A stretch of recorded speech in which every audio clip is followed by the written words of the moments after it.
Hello అండి. ఎలా ఉన్నారు అందరూ? బాగున్నారా? ఇవాళ నేను హెల్తీగా పొంగల్ ఎలా చేసుకోవాలో చూపిస్తున్నాను. నార్మల్‌గా రైస్, పెసరపప్పు ఏసి చేస్తారు కదా! ఇవాళ నేను మిల్లెట్స్ ఏసి చేశాను. అంటే సామలు.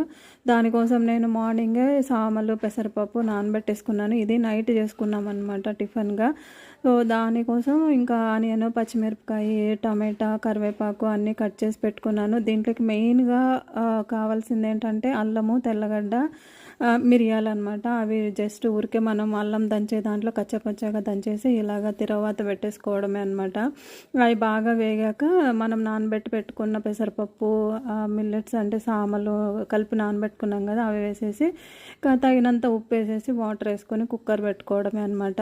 ఒక 4-5 విజిల్స్ రావాలి. నార్మల్గా రైస్కి దానికైతే కనుక 3 విజిల్స్ వస్తే సరిపోతుంది, కానీ దీనికి ఒక 4-5 విజిల్స్ రావాలి. ఇదిగోండి ఫైనల్గా ఇలా వచ్చింది. చాలా బాగుంటుంది టేస్ట్. ఒకసారి ట్రై చేయండి. Thank you for watching.